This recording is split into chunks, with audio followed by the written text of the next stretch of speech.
नमस्कार, आप देख रहे हैं फर्स्ट इंडिया न्यूज। मैं हूं आपके साथ हेमा साहू और वक्त हो चला है फटाफट 50 बड़ी खबरों का। तो चलिए शुरू करते हैं। आसनसोल के जहांगीर मोहल्ला पुलिस चौकी पर हमले के मामले में पुलिस ने बड़ी कार्रवाई करते हुए 21 आरोपियों को गिरफ्तार किया है। इलाके में भारी पुलिस बल तैनात किया गया है और लगातार छापेमारी जारी है।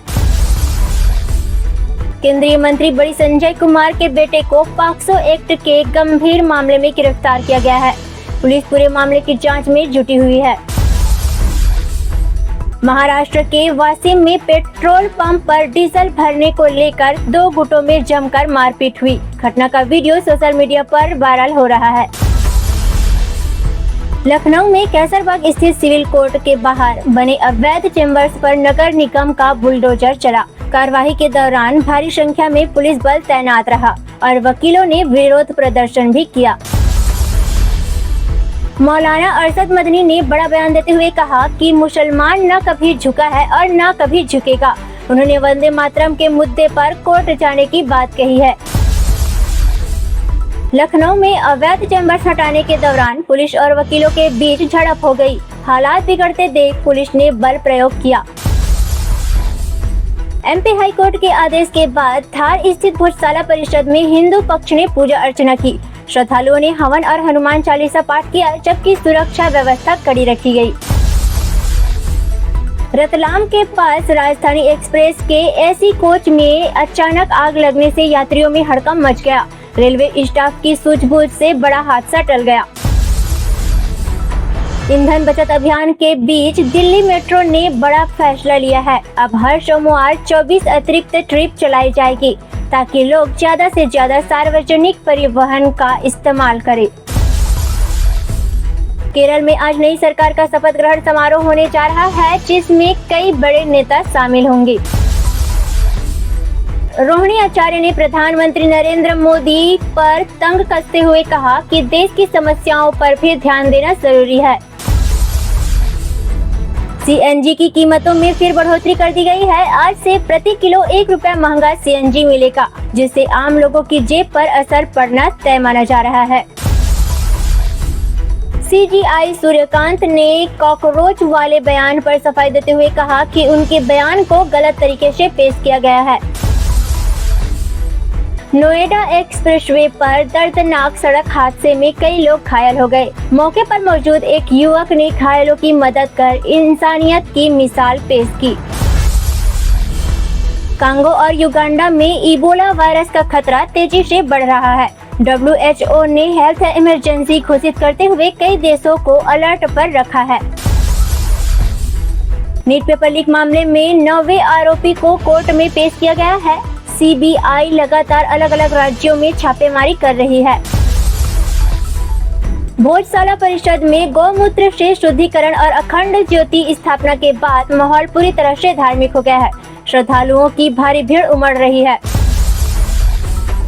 नीट पेपर लीक मामले पर राहुल गांधी ने प्रधानमंत्री नरेंद्र मोदी पर हमला बोला है। उन्होंने सवाल किया है कि आखिर शिक्षा मंत्री पर अब तक कार्रवाई क्यों नहीं हुई।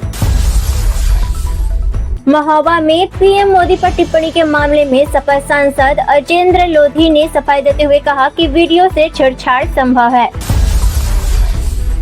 आजम खान मामले में केशव प्रसाद मौर्य ने कहा कि अदालत कानून के आधार पर फैसला सुनाती है और हर किसी को न्यायपालिका का सम्मान करना चाहिए। रजनीकांत ने विजय को लेकर बयान देते हुए कहा कि वह उनसे 25 साल जूनियर है और उन्हें किसी से जलन नहीं है। उन्होंने राजनीति में उतरने को लेकर भी बड़ा खुलासा किया। मेरठ की जनसभा में संजय सिंह ने दावा किया कि अब तक 93 पेपर लीक हो चुके हैं और करोड़ों छात्र प्रभावित हुए हैं। सीएम योगी आदित्यनाथ ने बीजेपी को दुनिया का सबसे बड़ा राजनीतिक दल बताया और कार्यकर्ताओं से संगठन मजबूत करने की अपील की।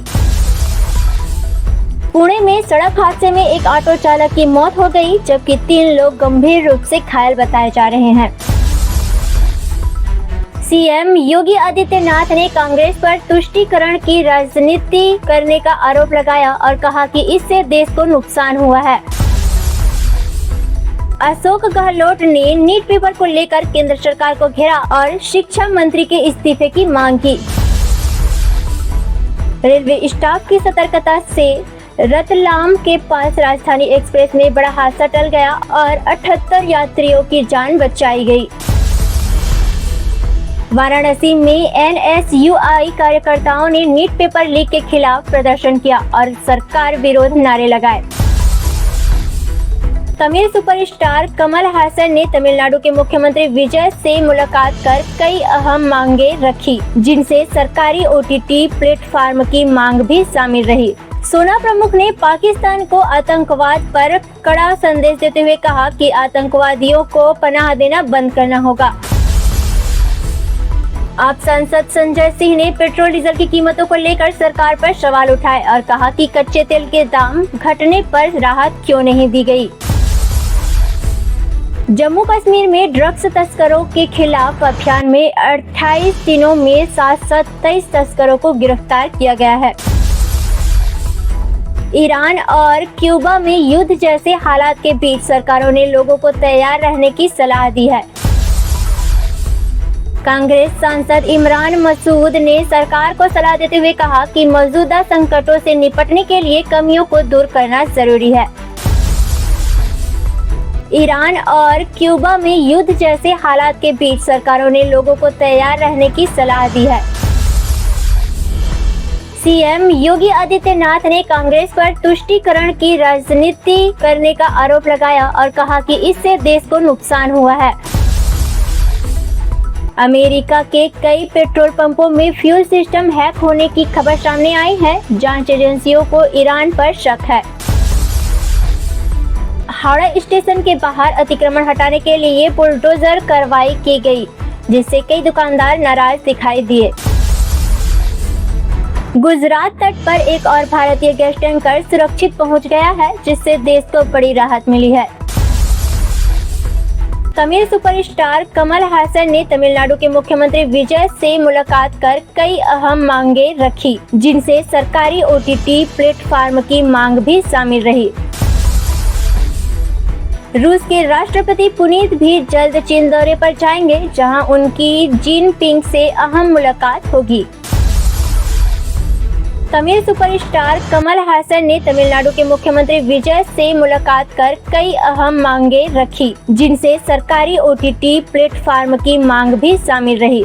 सेना प्रमुख ने पाकिस्तान को आतंकवाद पर कड़ा संदेश देते हुए कहा कि आतंकवादियों को पनाह देना बंद करना होगा। तेल संकट के बीच राहत की खबर यह रही कि हार्मुज पार कर 20,000 टन LPG लेकर भारतीय टैंकर सुरक्षित पहुंच गया है। गुजरात तट पर एक और भारतीय गैस टैंकर सुरक्षित पहुंच गया है, जिससे देश को बड़ी राहत मिली है। ईरान ने हार्मुज क्षेत्र के लिए नया ट्रैफिक सिस्टम लागू करने का ऐलान किया है और विशेष सेवाओं पर टैक्स लगाने की बात कही है। अमेरिका में ट्रम्प के $400 मिलियन वाले वॉल रूम प्रोजेक्ट को बड़ा झटका लगा है। अमेरिकी सीनेट ने इसकी फंडिंग रोक दी है। फिलहाल इतना ही। खबरों का सिलसिला जारी है। बने रहिए फर्स्ट इंडिया न्यूज के साथ।